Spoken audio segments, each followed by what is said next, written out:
Hello friends, welcome to my channel Swasthya classes. आज हम लोग वीकली करंट अफेयर की सीरीज़ के टॉप 15 क्वेश्चन देखेंगे, जो कि 1 मार्च से लेके 6 मार्च 2022 तक का है। इसलिए फ्रेंड्स, इस वीडियो को आप लोग पूरा और ध्यानपूर्वक जरूर देखिएगा। तो आइए देखते हैं वीकली करंट अफेयर की सीरीज़ का पहला क्वेश्चन क्या है। देखिए, पहला क्वेश्चन पूछा जा रहा है कि किस राज्य ने अपने पूरे राज्य को अशांत क्षेत्र घोषित किया है। तो फ्रेंड्स, इसका राइट आंसर है ऑप्शन नंबर ए, असम। जी हाँ, असम राज्य ने अपने पूरे राज्य को अशांत क्षेत्र घोषित किया है। और सबसे महत्वपूर्ण बात यह है कि असम सरकार ने राज्य में विवादास्पद सशस्त्र बल अधिनियम AFSPA 1958 को 6 और महीनों के लिए बढ़ा दिया है।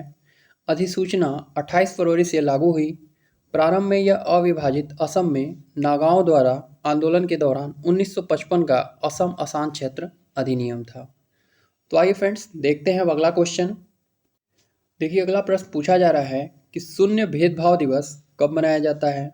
तो जैसा कि इमेज में दिखाया गया है, विश्व शून्य भेदभाव दिवस जो है वो हर वर्ष 1 मार्च को मनाया जाता है।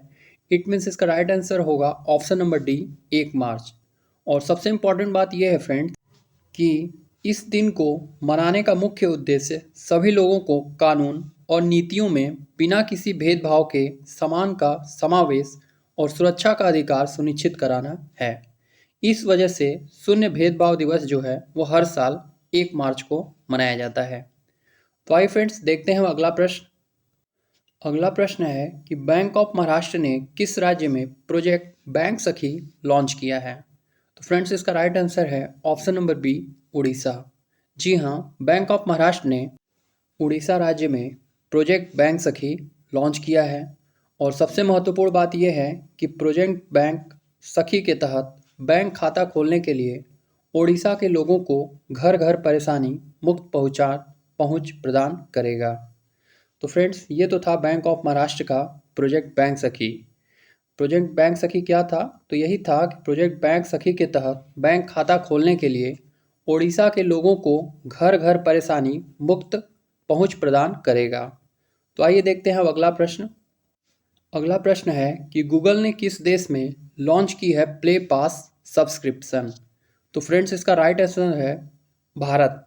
कहने का मतलब ये है कि गूगल ने भारत में प्ले पास सब्सक्रिप्शन सेवा शुरू करने की घोषणा की। प्ले पास सर्विस वर्तमान में 90 देशों में उपलब्ध है। तो प्ले पास सर्विस जो है वो कितने देशों में उपलब्ध है? तो वो वर्तमान में 90 देशों में उपलब्ध है।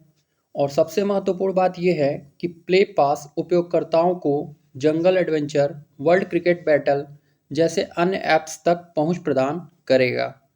और सबसे इम्पॉर्टेंट बात यह भी है कि गूगल के जो वर्तमान CEO हैं वो हैं सुंदर पिचाई जी हैं। आइए अब देखते हैं अगला क्वेश्चन। अगला प्रश्न है कि हाल ही में भारतीय रेलवे ने किस राज्य में लॉन्च किया है पहला सौर ऊर्जा संयंत्र। तो फ्रेंड्स, इसका राइट आंसर है option number A, Madhya Pradesh.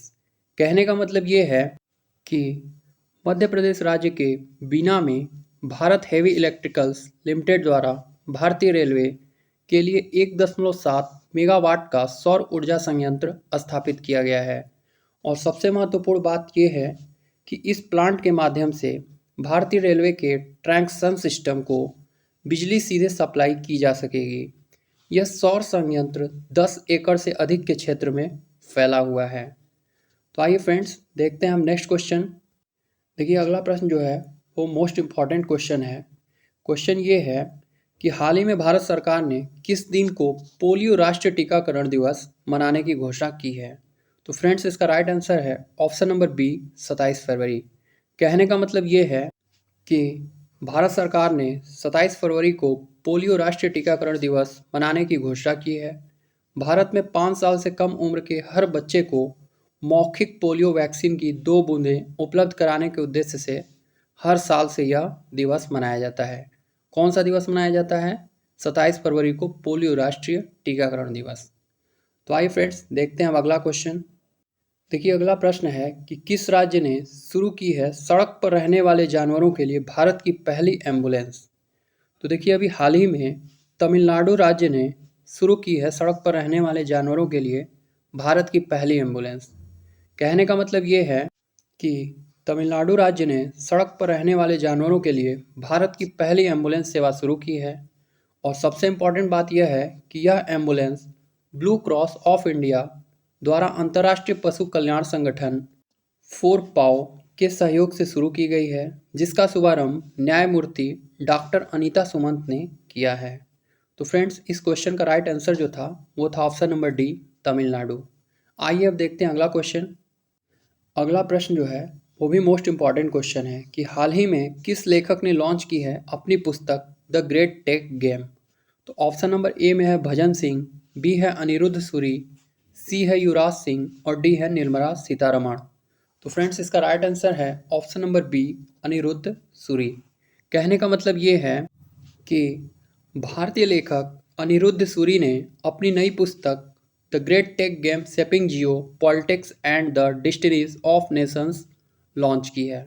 तो फ्रेंड्स, इस क्वेश्चन का जो राइट आंसर था वो था option number B, Aniruddh Suri. जी हाँ, हाल ही में अनिरुद्ध सूरी ने अपनी पुस्तक लॉन्च की है द ग्रेट टेक गेम। आइए अब देखते हैं अगला क्वेश्चन। अगला क्वेश्चन है कि IBM it means international business machine ने किस शहर में नए साइबर सुरक्षा हब का अनावरण किया है। तो फ्रेंड्स, इसका राइट आंसर है ऑप्शन नंबर ए, बेंगलोर। जी हाँ, IBM ने बेंगलोर शहर में नए साइबर सुरक्षा हब का अनावरण किया है।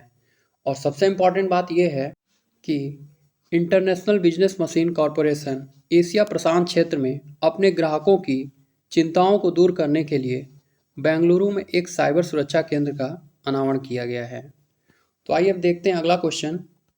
अगला क्वेश्चन है कि किस राज्य ने पुरानी पेंशन योजना को शुरू करने के लिए पैनल का गठन किया है। किसका गठन किया है? पैनल का गठन किया है। तो फ्रेंड्स, इसका राइट आंसर है option number B, Himachal Pradesh. जी हाँ, हिमाचल प्रदेश राज्य ने पुरानी पेंशन योजना को शुरू करने के लिए एक पैनल का गठन किया है। और सबसे इम्पॉर्टेंट बात यह है कि हिमाचल प्रदेश की जो राजधानी है वो है शिमला। कौन है? शिमला। आइए अब देखते हैं अगला क्वेश्चन। देखिए, अगला क्वेश्चन है कि भारत और अमेरिका ने 19वीं सैन्य सहयोग की बैठक कहाँ आयोजित की है। तो फ्रेंड्स, इसका राइट आंसर है ऑप्शन नंबर बी, आगरा। कहने का मतलब ये है कि भारत और अमेरिका ने 19वीं सैन्य सहयोग की बैठक आगरा में की है। आइए अब देखते हैं अगला प्रश्न। देखिए, अगला प्रश्न है कि सतत विकास रिपोर्ट 2021 में भारत जो है वो किस स्थान पर रहा है।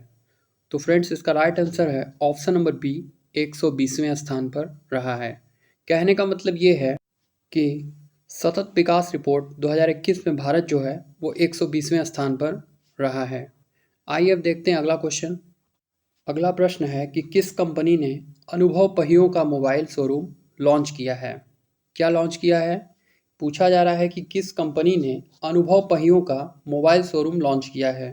तो ऑप्शन नंबर ए है मारुति सुजुकी, बी है हुंडई, सी है होंडा, डी है टाटा मोटर्स। तो फ्रेंड्स, इसका राइट आंसर है option number D, Tata Motors. कहने का मतलब ये है कि हाल ही में टाटा मोटर्स ने अनुभव पहियों का मोबाइल शोरूम लॉन्च किया है। आइए अब देखते हैं अगला प्रश्न। अगला प्रश्न है कि राष्ट्रीय सुरक्षा सप्ताह 2022 कब मनाया गया है। तो फ्रेंड्स, इसका राइट आंसर है ऑप्शन नंबर ए, 4 मार्च से 10 मार्च। कहने का मतलब ये है कि राष्ट्रीय सुरक्षा सप्ताह जो है वो 4 मार्च से 10 मार्च तक मनाया गया है। आइए अब देखते हैं आज के वीकली करंट अफेयर का लास्ट क्वेश्चन। आखिरी प्रश्न जो है ये पूछा जा रहा है कि हाल ही में जयप्रकाश चौकसे का निधन हुआ है, वह एक प्रसिद्ध क्या थे। ऑप्शन नंबर ए है कवि, बी है लेखक, सी है गायक और डी है डांसर। तो फ्रेंड्स, इसका राइट आंसर है ऑप्शन नंबर बी, लेखक। जी हाँ, हाल ही में जयप्रकाश चौकसे का जो निधन हुआ है वह थे एक प्रसिद्ध लेखक। तो फ्रेंड्स, ये तो था आज का वीकली करंट अफेयर का टॉप 15 क्वेश्चंस। नेक्स्ट फिर हम लोग एक नए वीडियो के साथ आएंगे। तो फ्रेंड्स, आज के लिए इतना ही। Thank you very much.